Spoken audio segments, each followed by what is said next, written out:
Perkenalkan, nama saya Ines Mutia dengan NIM 19040100013. Saya dari kelas EKIS 5E.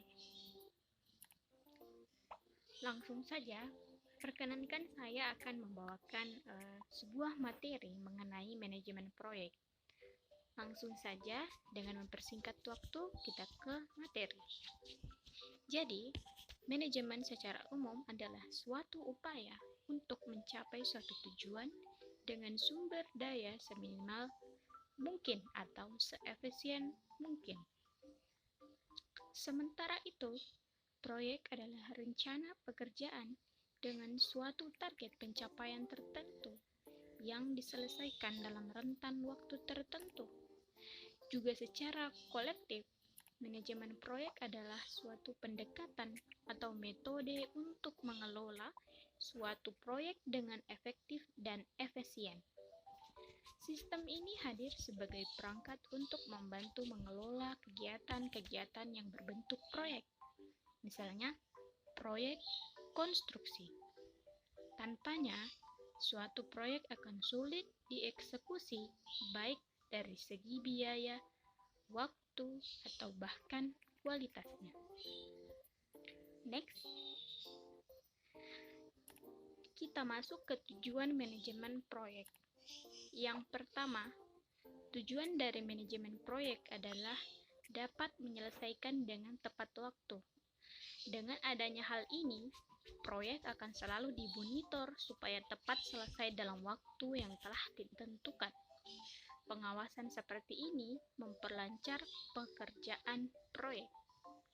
Dan tujuan manajemen proyek yang kedua adalah menjaga anggaran. Jadi, dengan pengkajian tersebut, akan dicari jumlah anggaran seminimal mungkin, tetapi masih dapat menunjang tercapainya kriteria proyek yang telah ditentukan di awal seefektif dan seefisien mungkin. Dan tujuan manajemen proyek yang ketiga, menjaga kualitas. Jadi, manajemen proyek juga membuat standar kualitas dari suatu proyek, sehingga ia tidak dikerjakan secara seenaknya saja. Dan tujuan manajemen proyek yang keempat adalah memperlancar proyek. Nah, manajemen ini membantu pengerjaan proyek supaya selesai dengan rencana di awal. Next, kita masuk kepada sasaran manajemen proyek. Yang pertama, sasaran manajemen proyek menyelesaikan dan mengembangkan proyek sesuai dengan anggaran, biaya, dan tenggat waktu yang telah ditentukan, sekaligus dalam kualitas juga spesifikasi sesuai dengan yang telah disepakati di awal. Yang kedua, meningkatkan nama baik pelaksanaan proyek berdasarkan kualitas hasil proyek. Yang ketiga, menciptakan suasana kerja kondusif untuk mendukung kelancaran aktivitas proyek. Hal ini meliputi ketersediaan keadaan, sarana prasarana, dan keselamatan kerja. Yang terakhir, menjaga keharmonisan antara pihak dalam proyek sehingga seluruh pihak terlibat akan memberikan hal yang terbaik untuk proyek yang sedang dijalankan. Next, kita masuk kepada ruang lingkup manajemen proyek. Nah, hal-hal yang termasuk ke dalam domain ruang lingkup manajemen proyek adalah sebagai berikut. Yang pertama, waktu proyek dimulai. Dan yang kedua, perencanaan lingkup proyek. Yang ketiga, pendefinisian ruang lingkup proyek. Dan yang terakhir, verifikasi proyek dan kontrol ketika proyek sedang dijalankan. Next,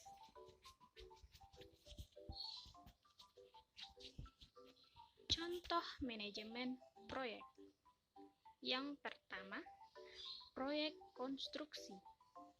Proyek konstruksi adalah proyek yang berhubungan dengan pembangunan sarana publik, seperti pembangunan bendungan, gedung, kawasan pembangkit listrik, jembatan, pabrik, jalan raya, jalan tol, dan lain sebagainya.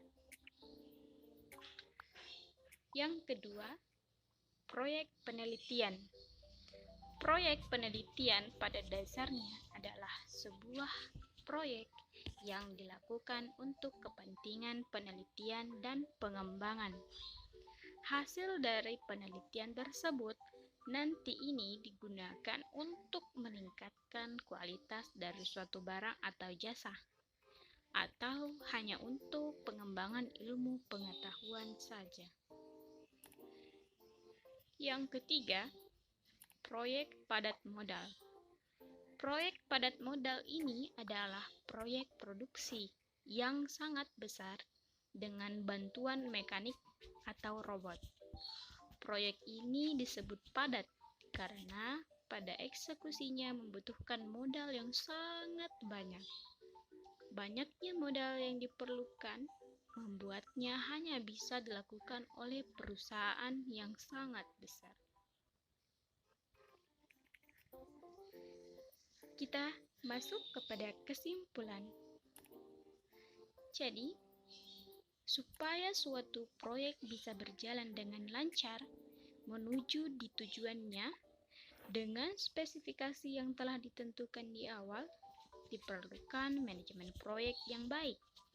Pada proses ini, banyak hal seperti anggaran, tenggat waktu, dan lingkup proyek yang harus direncanakan.